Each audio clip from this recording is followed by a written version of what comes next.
ទស្សនិកជនបើនិយាយអំពីការថែរក្សាសន្តិភាពវិញគឺជារឿងដ៏លំបាកក្នុងនោះសម្ដេចតេជោនិងសម្ដេចធិបតីយល់ពីតម្លៃនៃសន្តិភាពនិងគោរពស្រឡាញ់ប្រទេសជិតខាងទោះបីជាថៃប្រមាថមកលើកម្ពុជាយ៉ាងណាក៏ដោយឯកឧត្តមទេសរដ្ឋមន្ត្រីកែវរេមីប្រធានគណៈកម្មាធិការសិទ្ធិមនុស្សកម្ពុជាបានគូបញ្ជាក់ថាការថែរក្សាសន្តិភាពជាការលំបាកទើបសម្ដេចតេជោហ៊ុនសែនអតីតនាយករដ្ឋមន្ត្រីនិងជាប្រធានព្រឹទ្ធសភាសម្ដេចបវរធិបតីហ៊ុនម៉ាណែតយល់ច្បាស់ពីតម្លៃសន្តិភាពនិងគោរពស្រឡាញ់ប្រទេសជិតខាងទោះបីជាថៃប្រមាថយ៉ាងណាក៏ដោយជាការគូបញ្ជាក់បែបនេះរបស់ឯកឧត្តមទេសរដ្ឋមន្ត្រីកែវរេមីបានធ្វើឡើងនៅក្នុងឱកាសឯកឧត្តមរួមជាមួយលោកប៊េនចាមីនម៉ូរ៉ូមន្ត្រីទទួលបន្ទុកការិយាល័យឧត្តមស្នងការអង្គការសហប្រជាជាតិទទួលបន្ទុកសិទ្ធិមនុស្សប្រចាំកម្ពុជា OHCHR លោក Joseph Sawyer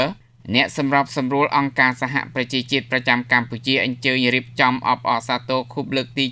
77ទិវាសិទ្ធិមនុស្សអន្តរជាតិ10ធ្នូក្រមប្រធានបទការថែរក្សាសន្តិភាពនិងការគោរពសិទ្ធិមនុស្សក្រោមភាពឈឺចាប់នៃការឈ្លានពានពីសំណាក់កងទ័ពសៀមសម្រាប់ជនស៊ីវិល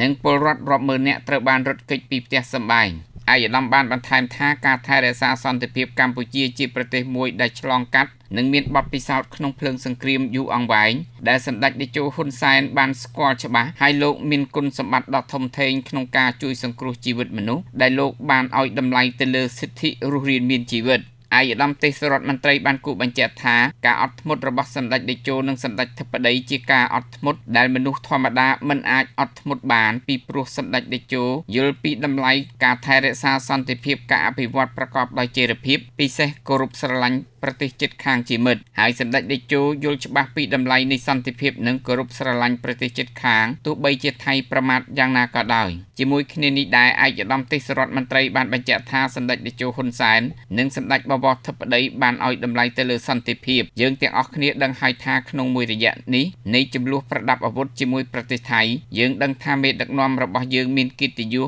មានកិត្តិនាមនៅលើឆាកអន្តរជាតិតែផ្ទុយទៅវិញគាត់ខំអត់ធ្មត់សង្កត់ចិត្តមិនប្រើពាក្យអ្វីដែលអាចបង្កឲ្យមានសង្គ្រាមកើតឡើងទោះបីជាមានការប្រមាថពីប្រទេសថៃយ៉ាងណាក៏ដោយទេសរដ្ឋមន្ត្រីកែវរីមីបានបន្តថាសម្ដេចបវរធិបតីហ៊ុនម៉ាណែតនាយករដ្ឋមន្ត្រីនៃកម្ពុជាបានបន្តការអត់ធ្មត់បៀមគ្រោះបៀមថ្មដោយសម្ដេចបានយល់ពីតម្លៃនៃសន្តិភាពដូច្នេះរាជរដ្ឋាភិបាលកម្ពុជានិងកងទ័ពកម្ពុជាបានខំធ្មេញខំមាត់អត់ធ្មត់ចំពោះការរំលោភបំពានទាំងការមើលងាយពីសំណាក់ភាគីថៃមកលើកម្ពុជាក៏ដោយ